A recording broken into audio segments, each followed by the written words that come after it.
Y le quiero decir eso a los cobardes del Clan del Golfo. Cobardes es lo que son. Cobardes porque quieren ahora tratar de ganar peso político para una eventual negociación, un sometimiento a la justicia. Están notificados esos bandidos, que así como cayó Otoniel, así como cayó La Negra, así como cayó Falcon, el anillo cercano a Otoniel y 14 bandidos más que van a ser extraditados, también se los digo, cuidadito Chiquito Malo, cuidadito Gonzalito, cuidadito Siopas porque le estamos respirando el alma.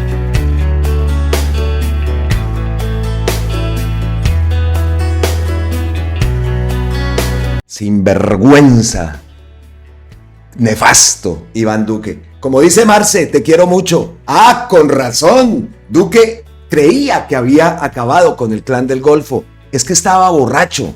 Le dejó el problemita a Petro. Su lema no era libertad y orden, sino chupe Guadalupe y beba Genoveva.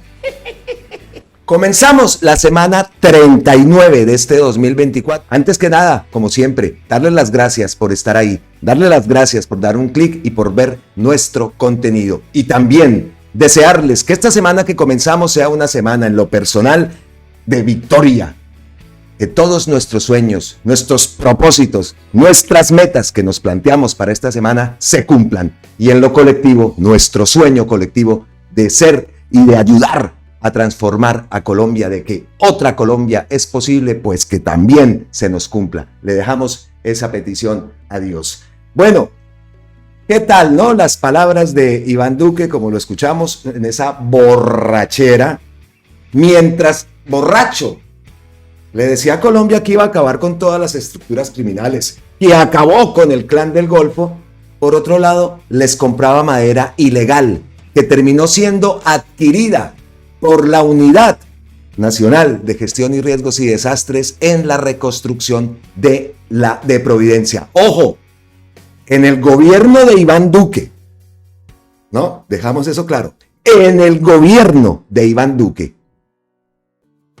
Dice Gonzalo Guillén, caterva de hijuetantas, como diría Levi Rincón. Esto no nos sorprende, no nos sorprende. Lo que nos sorprende es que Iván Duque no esté preso.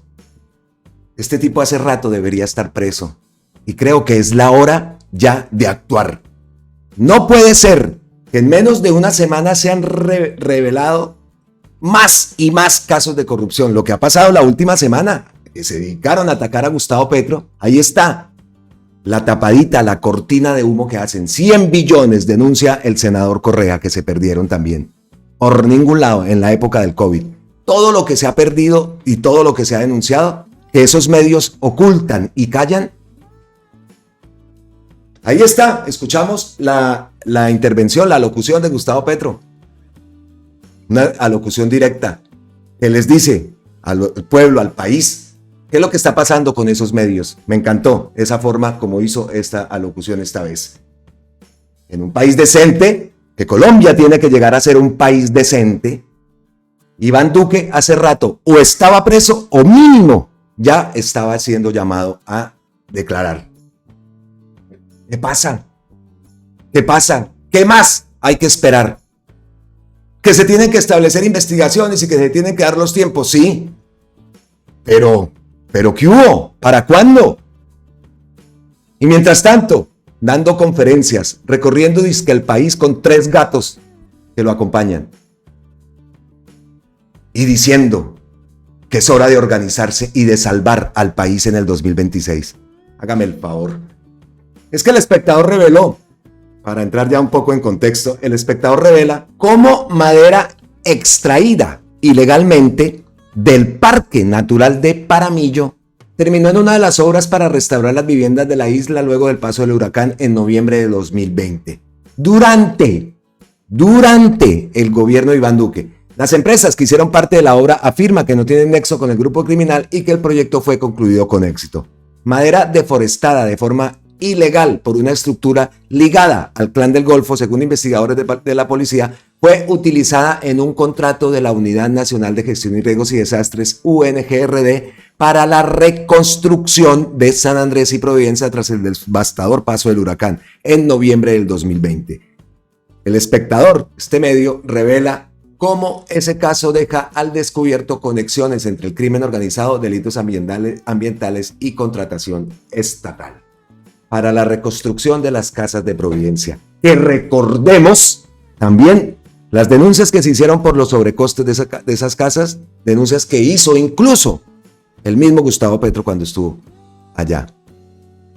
Y que aparte, las casas, aparte de que se robaron la plata con madera ilegal, las casas quedaron mal hechas y han tenido quejas. Por ahí vimos también, recordamos, que Carlos Carrillo pidió investigar la reconstrucción de Providencia, las casas de 700 millones que ya presentan fallas. Esa denuncia se hizo el 14 de mayo, más o menos los medios empezaron a darle visibilidad a esa noticia.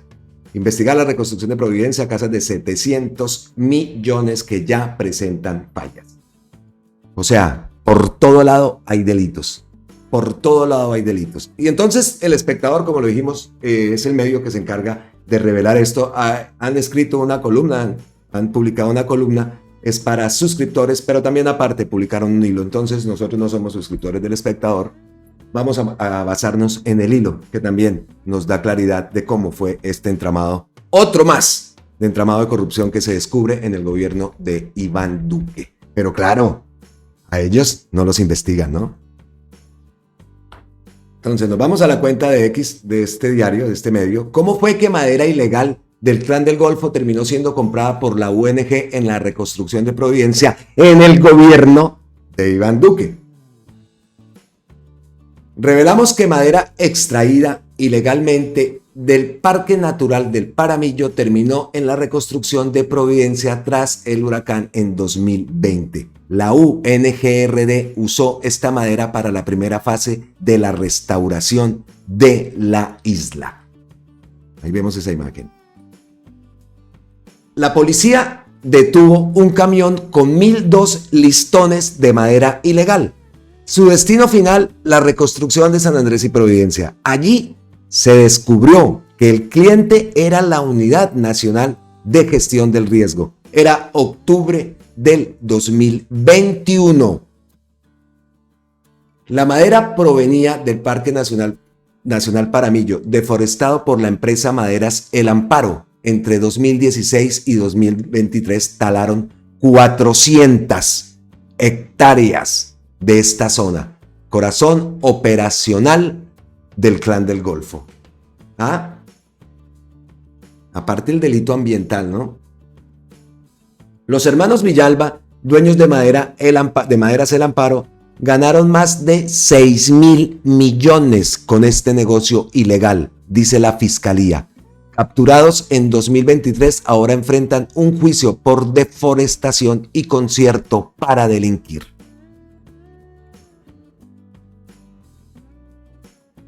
La madera viajaba desde el nudo de Paramillo hasta San Andrés, pasando por Puerto Frasquillo, Montería y Cartagena. Luego hacía un recorrido en barcos de la Armada que tardaba hasta 3 días. Detrás de la red de deforestación estaba Robinson Fernández Usuga, alias El Viejo. Según la policía, es familiar de Darío Antonio Usuga, alias Otoniel, antiguo líder del Clan del Golfo, hoy preso en Estados Unidos por narcotráfico. Esta organización criminal habría talado especies protegidas como brasilete, cedro, abarco y almendro. La fiscal del caso lo calificó como un crimen contra la humanidad y contra la casa común, que es el planeta Tierra.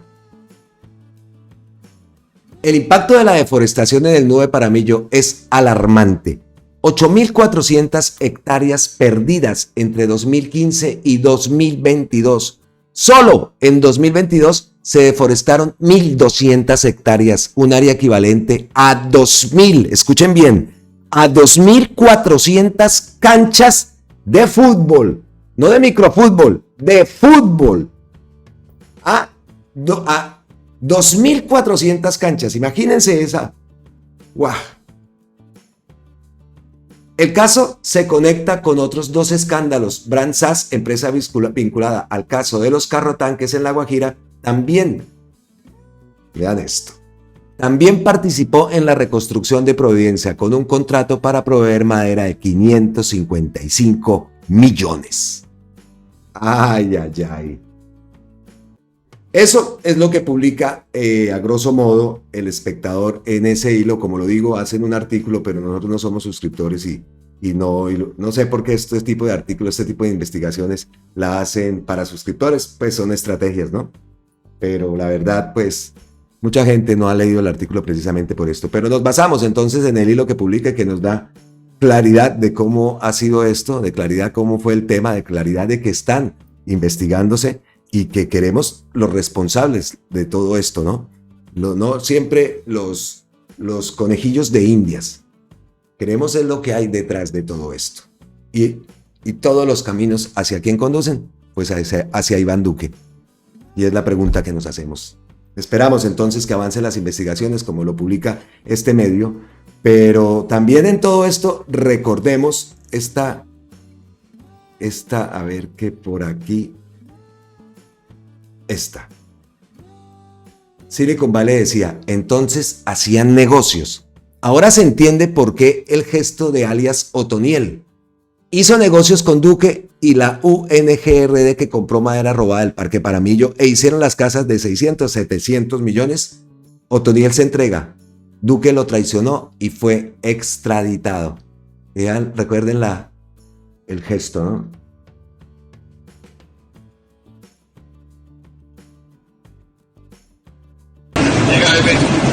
Pero puntualmente mi coronel le dijo que acá en esta calle no lo que. Eso viene bien recordarlo, como dice Silicon Valley. Un caso más. Y es que si lo analizamos bien, hay una cantidad de anomalías y irregularidades que todas merecen, están siendo investigadas, ¿no?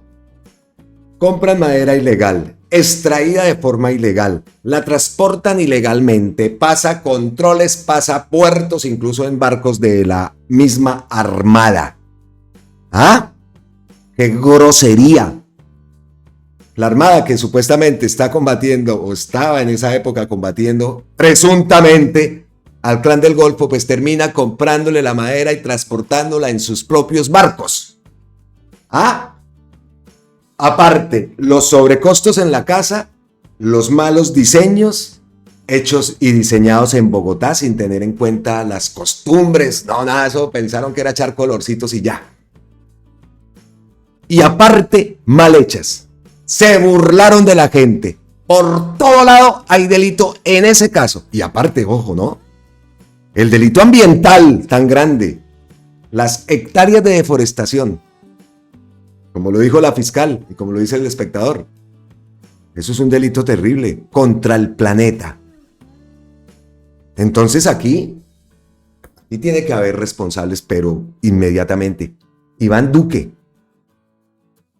A él es el que queremos ver ante la justicia. ¿Cómo es esto? ¿Y dónde estaba la Procuraduría? Ah, no, cierto, perdón. Es que la Procuraduría es de los amigos y de la señora Cabello, por supuesto. ¿Qué le vamos a decir? Romarrosa hace unos días dijo, porque vamos sumando, ¿no? Entonces 100 billones, ¿qué días que denunció el senador Correa? Anteriormente también todo lo de la plata de La Paz, la plata de los territorios PEDET, la transformación de los territorios se robaron el agua. Todo. Y aún así se burlan y dicen que cuando utilizamos el término raspando la olla, que es mentira, porque ahí quedó plata, así lo dicen, ahí quedó plata para que inviertan. Entonces, ¿cuál fue la raspada de olla? Ese argumento, lo he visto. Entonces, Romarrosa hace pocos días decía esto, sin saber este caso. Decía, en mis cuentas estaban 6 billones de pérdida en la UNGRD. Nunca pensé que el hueco fuera tan grande. 100 billones en la administración de el mono Eduardo González. Sin judicializar por la fiscalía. ¿Y su relación con las EPS qué?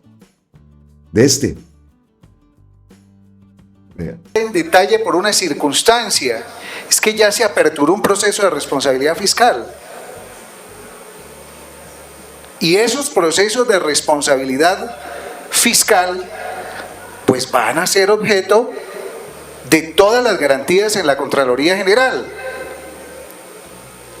Y de otra parte, unas indagaciones preliminares que se están adelantando frente a una cifra profundamente considerable, señor presidente, sobre la cual pues no se evidencian soportes. Eso es todo.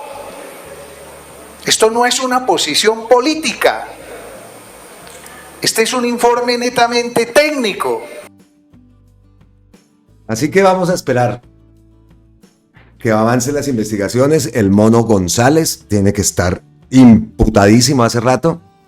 Y entonces eso fue lo que llegó a hacer Olmedo, ¿no? Eso ya dejaron toda la cadena, toda organizadito, como lo decía el senador Correa. Eso fue un llamado a que llegaran todos a la Unidad Nacional de Gestión de Riesgos y Desastres y hágale pues papá, llévense lo que sea. Esta es la caja menor.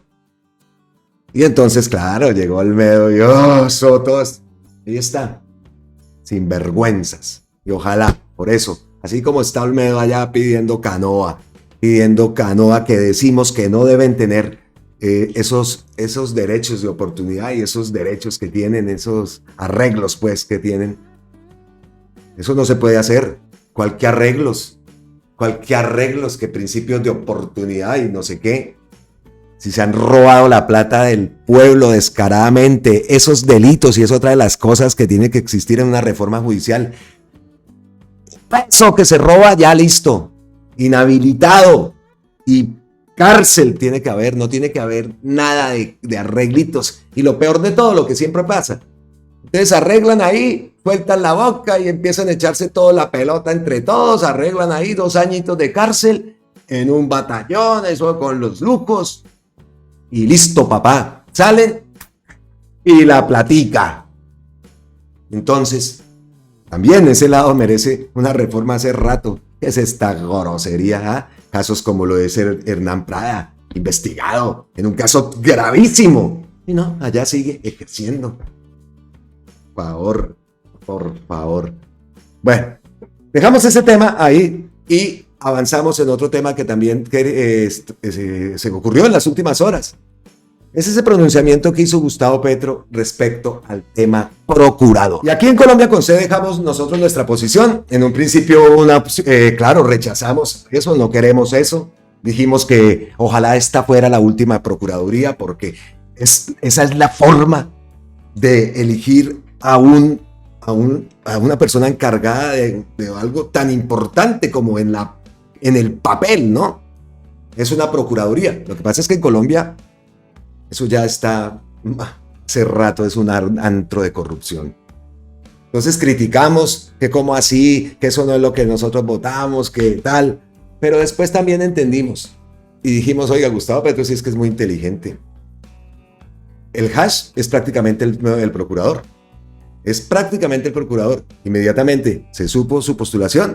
Salieron liberales conservadores, de la U, salieron de Centro Esperanza, del Pacto Histórico. Isa Zuleta hizo su manifestación directa que apoyaba. Dijimos por ahí que 50 y tantos de votos ya tenía, 53 aproximadamente, entonces eso era listo, queda de procurador. Y le dio un bofetón, un knockout a Vargas Lleras, porque Vargas Lleras ya tenía procuraduría. Entonces dijimos también, da garantías Gregorio Hash. Gregorio Hash abrirá investigaciones, se sobrepasarán sus funciones como lo ha hecho esta procuraduría y las procuradurías anteriores. No sabemos al final, no podemos darlo ya por hecho. En el papel, Gregorio Hash es el procurador según los votos, según los apoyos, pero también tenemos en cuenta que hubo una demanda, ¿no? De la forma como se eligió a Gregorio Hash. Eso saltaron de una también. También dijimos, oiga, vamos a continuar este sueño progresista porque no pasarán y vamos a continuar en el 2026. Entonces imagínense de Henao o a ese varón Cotrino de procuradores. Y también repetimos, ojalá esta sea el último nombramiento, porque eso sí, las formas terribles. Ojalá esa procuraduría exista esa reforma a la justicia o sino un poder constituyente que tumbe ese organismo. Que fue una de las cosas que se habló en campaña, acabar con esa procuraduría. Entonces, hablando de procuraduría y como tratamos de tener entonces acá enlazado, pues Gustavo Petro se pronunció. ¿Y qué fue lo que dijo Gustavo Petro? No quiero procurador que se pliegue al gobierno, pero indudablemente lo que menos quiero es un procurador que convierta la procuraduría en una policía política como hizo Ordóñez o Cabello. El uso de procuradurías y fiscalías como armas políticas extorsivas construidas bajo el cartel de la toga, Néstor Humberto Martínez y Barbosa Mancera no solo le quitaron libertad a la política, sino que destruyeron la credibilidad del Poder Judicial y entregaron a las mafias y a poderosos intereses particulares, secciones enteras de la justicia. Oiga, y en todo esto, Néstor Humberto Martínez, ¿qué? Barbosa Mancera, ¿qué? Lo que opera en la justicia privada dirigida por la Corte Arbitral, por ejemplo, debería contar con una vigilancia especial. No debe volver más una fiscalía construyendo una candidatura presidencial sobre la base de encarcelar competidores o extorsionar políticos indicados para apoyarla, sobre la base de una inmensa impunidad con el crimen. El fin de los procesos de investigación sobre la parapolítica, el sabotaje a la paz que hizo crecer de nuevo la violencia después del proceso de paz del 2016, el descreimiento en la justicia, que es la base del incremento de percepción de inseguridad de las y los colombianos, la corrupción sin límite en el gobierno Duque, son las expresiones de una justicia diseñada por el vargasyerismo y que bien podemos denominar como el cartel de la toga. La justicia no puede ser arma política o como dicen en inglés, lawfare. La justicia debe ser poderosa, ciudadana e independiente de la política. Esto se da en respuesta a la columna de Daniel Coronel. Por ahí vimos a la Mencha defendiendo y hablando de Daniel el Travieso. Oh, sí, qué pena. Yo fui por acá de los primeros, y no el primero, que le puse a Daniel el Travieso. Y por ahí antes hice un video. Pero de verdad, Gustavo Petro dice, aquí está Margarita Rosa defendiéndome de Danielito el Travieso. Me encantó. Cita a Margarita Rosa en el programa de Palabras Mayores. Margarita Rosa me defiende de Danielito el Travieso sin razón. Pero yo le puse a Danielito, yo le puse a Daniel el Travieso. Eso sí.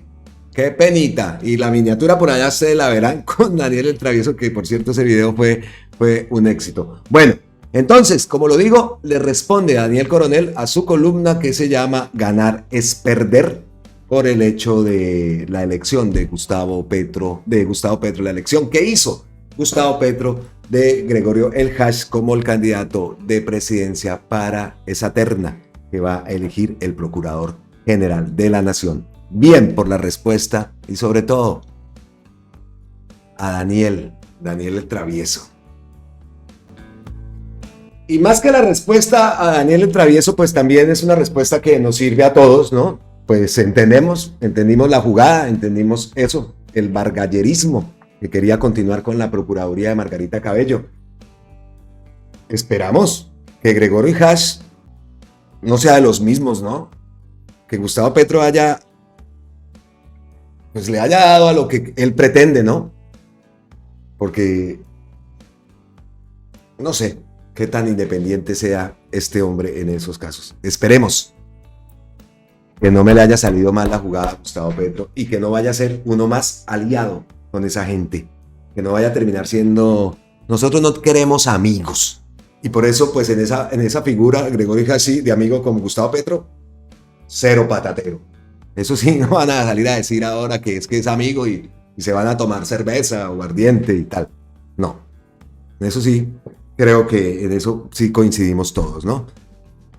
Pues vamos a ver entonces qué ocurre. RTBC Noticias pues hace también una columna, hacen una publicación pues respecto a lo que acabamos de leer. No quiero un procurador que se pliegue al gobierno. Eso es lo que todos esperamos y definitivamente lo que necesitamos y lo que queremos es que esa procuraduría se acabe. Que esta sea la última elección de para ese cargo. No queremos más esa procuraduría.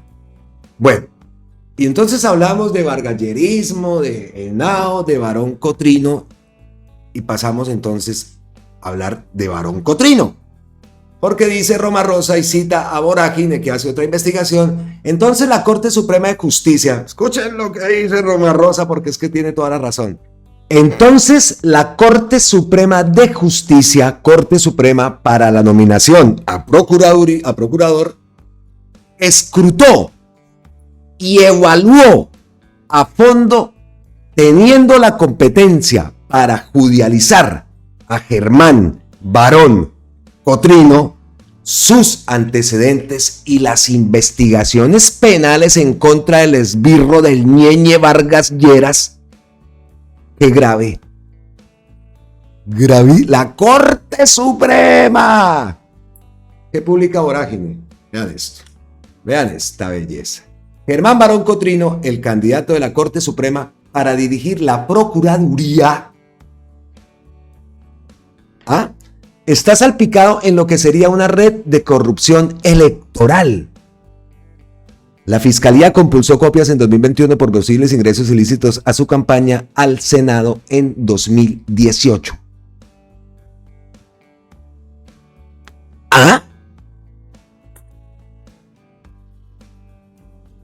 De Vorágine. Espere, como siempre. Red de corrupción salpica a Germán Barón ternado por la Corte Suprema. Como siempre, las ilustraciones me encantan de Vorágine. A ver, entonces, vean aquí las telarañas, antecedentes, campaña 2018. El 16 de septiembre pasado, la Corte Suprema de Justicia escogió a Germán Barón Cotrino como su candidato para integrar la terna de la cual el Senado elegirá al próximo Procurador General de la Nación. Uno de los cargos más importantes del Estado. El elegido por el alto tribunal es un político que estuvo 20 años en el Congreso, fue uno de los miembros de la plana mayor de Cambio Radical y cercano a Germán Vargas Lleras. Lo que se desconocía hasta ahora es que en 2021 la Fiscalía le compulsó copias a la Corte Suprema para que investigaran a Barón Cotrino, quien ahora es su ternado. El ente acusador remitió un informe de policía judicial a la sala de instrucción para que ésta definiera si se investigaba al entonces congresista por el posible ingreso de dineros producto de la corrupción a su campaña en el Senado en 2018. Muchas bellezas, ¿eh? Esto es gravísimo. Gravísimo. Y lo que dice Romarosa, lo que leímos anteriormente. Esto es mucho.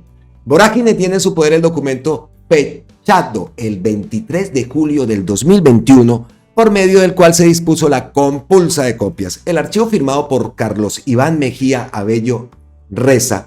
Se han establecido conductas presuntamente delictivas asociadas a la financiación de campañas de candidatos aspirantes a cargos públicos en los departamentos de Guainía, Amazonas, Casanare y Meta, con recursos que al parecer fueron entregados por el contratista para las elecciones del 11 de marzo de 2018. El fiscal Mejía, quien no era competente para investigar congresistas, le envió el informe de Policía Judicial a la sala de instrucción de la Corte Suprema junto a un listado de parlamentarios que presuntamente se habrían beneficiado de estos actos delictivos. Germán Barón Cotrino, Carlos de Cambio Radical, Carlos Cuenca Chaus, Cambio Radical, Yenica Sujein Acosta del Centro Democrático, Elda Lucy Contento del Partido de la U y Amanda Rocío González. ¿De dónde se imaginan ustedes? Del Centro Democrático, claro. A ver, ¿qué publica acá Vorágine? Publica este folio que es de la Fiscalía, formato Constancia, Departamento Cundinamarca, fecha 2021-07-23. Ahora, bueno. Como quiera que a través del análisis de los audios de interceptaciones telefónicas ordenadas en la presente investigación, se han establecido conductas presuntamente delictivas asociadas a la financiación de campañas de candidatos aspirantes a cargos públicos. Por aquí hace la lista y aparece Germán Barón Cotrino, senador de la República. Acá está Jenny Cazungen Acosta Infante, Carlos Cuenca Chaus, Elda Lucy Contento Sáenz, del Meta, del Guainía, del Amazonas. Véalos pues. En consecuencia, y en atención al fuero institucional que ostentan los precitados, se dispone remitir copia de informe policial referido a la Sala de Instrucción de la disque honorable Corte Suprema. Ahí está lo que publica Vorágine. Bueno, continuamos entonces con el artículo. 2 gobernadores condenados y cientos de llamadas. Vorágine también accedió al informe de policía judicial que originó la compulsa de copias. El documento de 143 páginas contiene las transcripciones de las interceptaciones telefónicas legales contra los presuntos implicados en el entramado de corrupción. En una llamada del 11 de marzo del 2018, día en el que se adelantaron las elecciones legislativas, un hombre festeja varios éxitos políticos. Winston dice que ganó con el representante en Guainía y Amazonas, que ganó con su amigo Germán Barón Cotrino, se lee en el documento judicial. Además, aseguró que le prometieron 100 votos y hasta esa hora habían contabilizado 160. La conversación sostenida a las 8:57 de la noche parecía de una simple simpatizante político, si no fuera por el perfil del hombre interceptado y por otras llamadas que dan cuenta de la importancia que tenía para la campaña. Winston Onésimo Hernández Casallas, el hombre de la llamada, es un personaje que participó en redes de corrupción con contratación pública en Guainía y en Amazonas. 2 exgobernadores de Guainía, Óscar Armando Rodríguez Sánchez y Javier Eliezer Zapata, hicieron un preacuerdo con la fiscalía y aceptaron cargos por 12 delitos. En el documento de preacuerdo se lee la actividad contractual de la gobernación de Guainía desde el año 2012 y hasta concluida la administración de Zapata develó la concentración de todos los contratistas de acueductos alrededor del señor Winston Onésimo Hernández. Líneas más adelantes, el documento refiere que el hombre constituyó la empresa Ingeniería WH-SAS para fungir directamente como contratista del departamento. Además, para este caso en particular, Hernández Casallas fue quien mantuvo el control de la gestión de los proponentes y contratistas en el programa de acueductos. Por tratarse del ciudadano que mantenía una estrecha relación con los gobernadores Óscar Armando Rodríguez Sánchez y Javier Eliezer Zapata Parrado, de naturaleza contractual y financiera, por cuya vía se materializaba el interés de estos. Ambos funcionarios le adjudicaron contratos a la empresa de Hernández Casallas que sumaban 28.674 millones de pesos. Aparte de esa llamada de Hernández, hay otras que darían cuenta de su cercanía con la campaña de Barón Cotrino. Otro informe de policía judicial conocido por Vorágine contiene la transcripción de una conversación entre el multimillonario contratista y un hombre llamado Eric Alejandro Peláez. Winston le pregunta que si ya se comunicó con el equipo de Barón. Eric dice que claro, que lo llamaron y que le dijeron que todo bien y que muchas gracias. Winston le dice que le diga que él fue el que le ayudó. Eric le dice que claro, que él le dijo, que le puso unos votos en Villavo. Winston le dice que le diga que él necesitó unas cosas en el Amazonas y que Winston fue el que las puso. Consultamos la oficina de prensa de la Corte Suprema de Justicia sobre el estado de la compulsa contra su candidato a la Procuraduría. Una funcionaria a nombre de esa entidad nos contestó: en Secretaría de la Sala de Instrucción no hay registro de esa compulsa. Le preguntamos cómo se explica eso si nosotros conocimos la constancia que ordenaba el envío de la información y nos dijo: el documento dispone la compulsa, no que efectivamente se realizó. Por su parte, en la fiscalía nos respondieron: por lo que dice el documento, el informe de policía judicial se le envió a la sala de instrucción.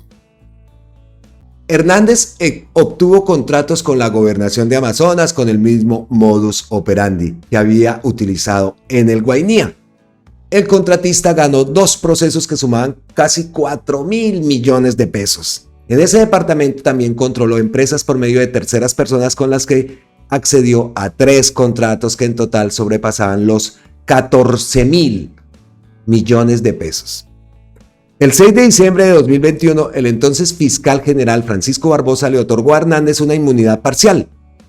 Barbosa argumentó la decisión en que el multimillonario contratista se volvió testigo estrella contra Rodríguez y Zapata, los exgobernadores de Guainía, contra César Lugo Morales y Víctor Hugo Moreno, exgobernadores de Amazonas, entre otros. Sin embargo, en esa colaboración no figuran los nombres de los congresistas sobre los que la Fiscalía envió información a la Corte Suprema. Barón Cotrino, por medio de WhatsApp, respondió que no sabía nada sobre la compulsa de copias. Al preguntarle sobre si conocía a Hernández, dijo: no, señor, no sé quién es.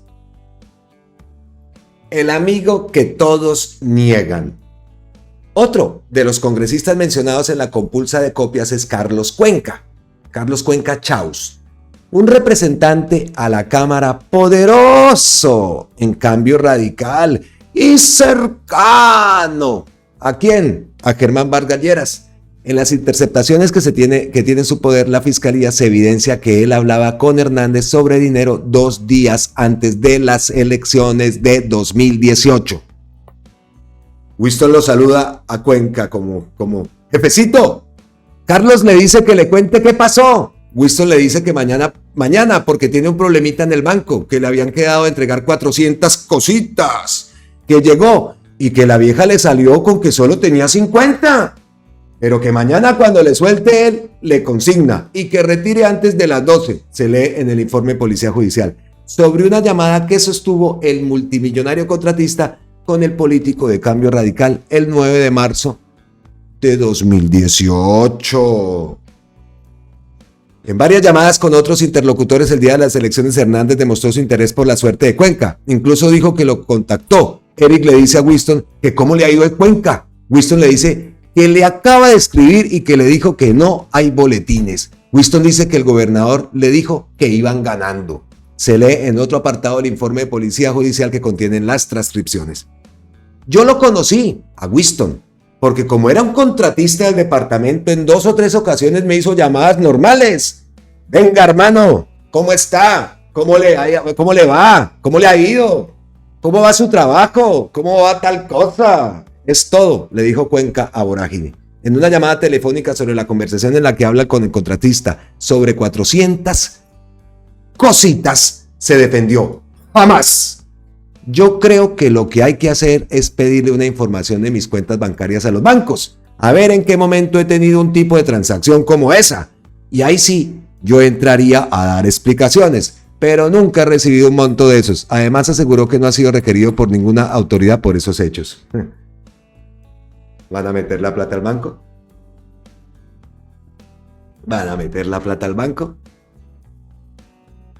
Cuenca enfrenta un juicio en la Corte Suprema por una presunta operación de compra de votos. Un juicio en la Corte Suprema por una operación de compra de votos en la campaña para el Congreso de 2014. Un líder indígena lo denunció, aportó fotografías, videos con los que señala al parlamentario de entregar materiales de construcción a cambio de votos. Plata no hay, pero eso hay cemento y zinc. Habría sido la frase que utilizó la campaña del representante a la Cámara, según contó El Espectador. Con la compulsa de copia revelada por Vorágine también queda en entredicho la transparencia de Cuenca en las elecciones del 2018. Otra congresista con curul en la actualidad que fue mencionada en la compulsa de copias en las interceptaciones telefónicas es Yenica Sujein Acosta, del Centro Democrático. En 2 transcripciones quedó registrado el interés de Acosta para vincular a Hernández. Una llamada que ella le hizo al multimillonario contratista el 6 de marzo de 2018 quedó consignada así en un informe de Policía Judicial. Lo está llamando para ver si al fin se va a unir a la campaña. Winston le dice que sí, jefe, que lo espere 1, 2 o 3 días, que está esperando que le salgan unas cositas de allá y que de aquí a jueves le diga cómo es y ya. La otra conversación es más reveladora porque daría cuenta de que la participación de Hernández en la campaña de Acosta habría sido por medio de dinero. Winston le dice que así como le dijo que día que con unos 20 se puede matricular ahí, porque la cosa está dura, que le envíe un número de cuenta. Winston dice que como sea, él le envía eso. Se lee en el mismo informe de Policía Judicial sobre una llamada del 10 de marzo.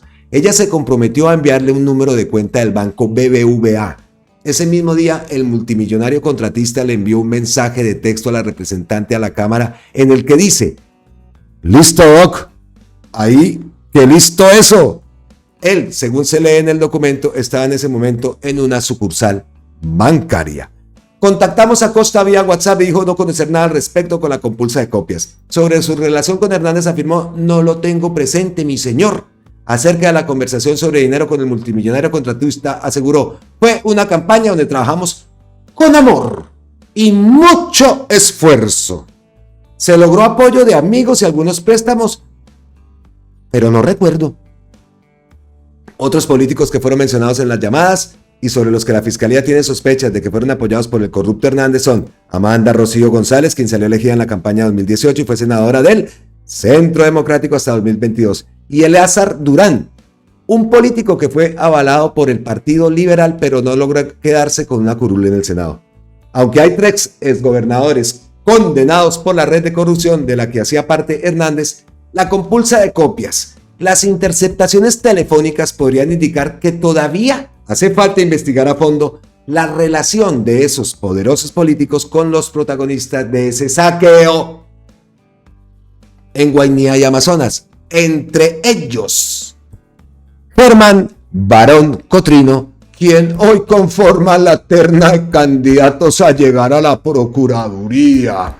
¡Qué bellezas! ¿Ah? Publicación de Vorágine. ¿Cómo la ven? Increíble. Esto es definitivamente... Bueno. Y así, entonces llegamos al final del contenido, más no del video. Porque ustedes saben que aquí en Colombia con C se le da ñapita. Esto viene con vendaje. Esto viene con un bonus track. Y el primero es este. 3.000 personas se reúnen en Tumaco para apoyar la continuación de los diálogos de paz con la Segunda Marquetalia. Las conversaciones del gobierno nacional y la delegación de la Segunda Marquetalia habían estado en pausa durante casi 2 meses. Este fin de semana, más de 3.000 personas de los municipios del litoral pacífico llegaron a Tumaco para participar en el encuentro preparatorio del proceso de paz entre el gobierno colombiano y la disidencia conocida como la Segunda Marquetalia, liderada por Iván Márquez. Este evento marca la reactivación de las negociaciones que habían estado en pausa durante casi 2 meses. La reunión, que se lleva a cabo desde el sábado y concluirá el domingo anterior, reunió al menos 200 líderes sociales campesinos, indígenas y afros junto a importantes figuras como el consejero para la paz, Oti Patiño, la directora de la Agencia de Reincorporación y Normalización, Alejandra Miller, y el gobernador de Nariño, Luis Alfonso Escobar. También participan representantes de los países garantes, la misión de verificación de la ONU y delegados de la Iglesia Católica. El objetivo es presentar los resultados del primer ciclo de diálogos que finalizó el 30 de junio en Venezuela. Entre logros destacados se encuentra la creación de una subcomisión técnica para georreferenciar los municipios, corregimientos y veredas donde la Segunda Marquetalia tiene presencia, así como un cese unilateral al fuego. Sin embargo, la delegación de la Segunda Marquetalia no estuvo completa, destacando la ausencia de Giovanni Andrés Rojas, conocido como Araña, jefe de los comandos de frontera, una de las disidencias de la FARC más activas en el narcotráfico, según información de las autoridades. Entonces esa era la primer ñapa que tenemos. 3.000 personas se reúnen en Tumaco para apoyar la continuación de los diálogos de paz con la Segunda Marquetalia. Llegaron de los territorios que son los que más sufren con estos enfrentamientos armados, con estas guerras. Siguiente ñapita, Gustavo Bolívar. Esto los tiene molestos y preocupados porque no tienen cómo justificar las mentiras de campaña. Crecimiento anualizado julio de 2024 a julio de 2025 es de 3.68%. Las exportaciones crecieron un 10.8%. La exportación de frutas subió un 29% y no vienen premiadas, que es lo mejor, que es que siempre salía la fruta pero premiada, con esas cosas. Importaciones crecieron 12.9%, inflación anual 6.1% y en agosto 0.0%. Expropiaciones 0%.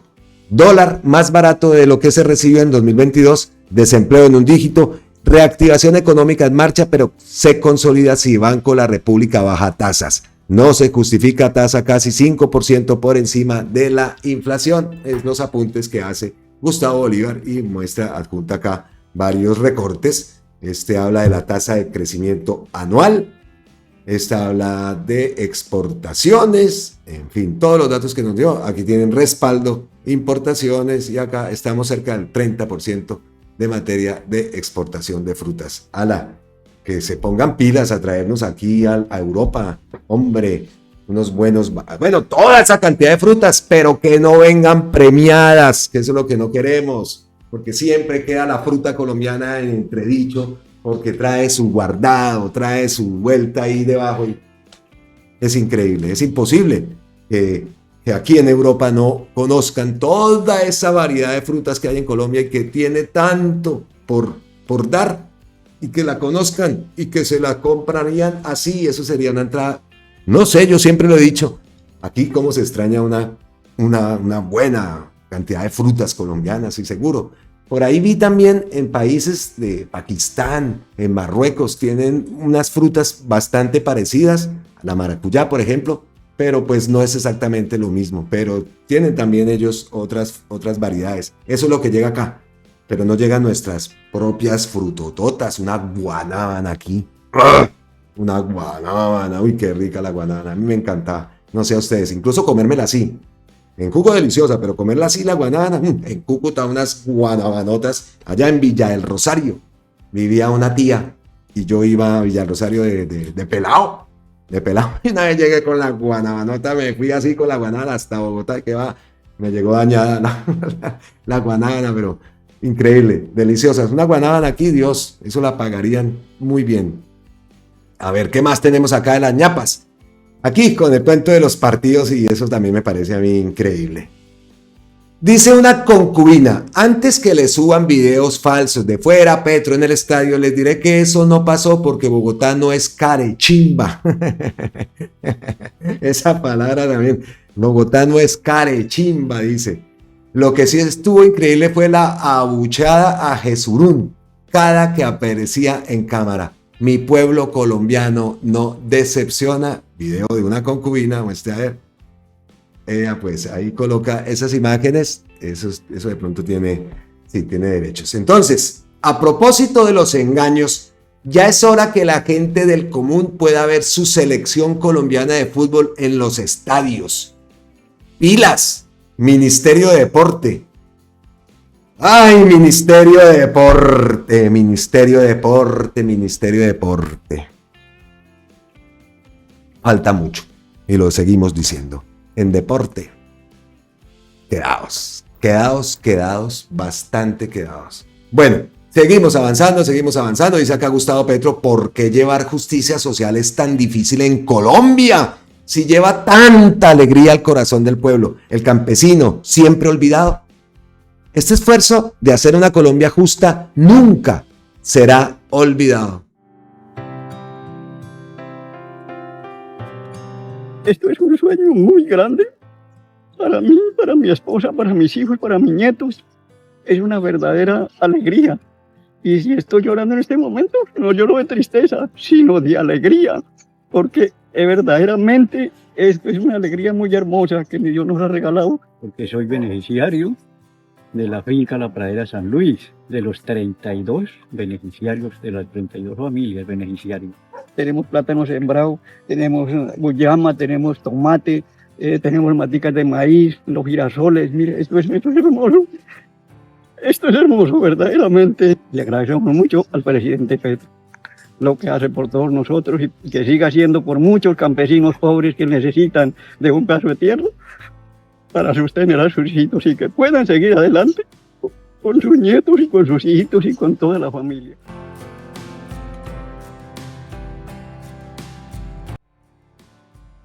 Lagrimón. Ave María. ¿Por qué llevar justicia social es tan difícil en Colombia? ¿Por qué?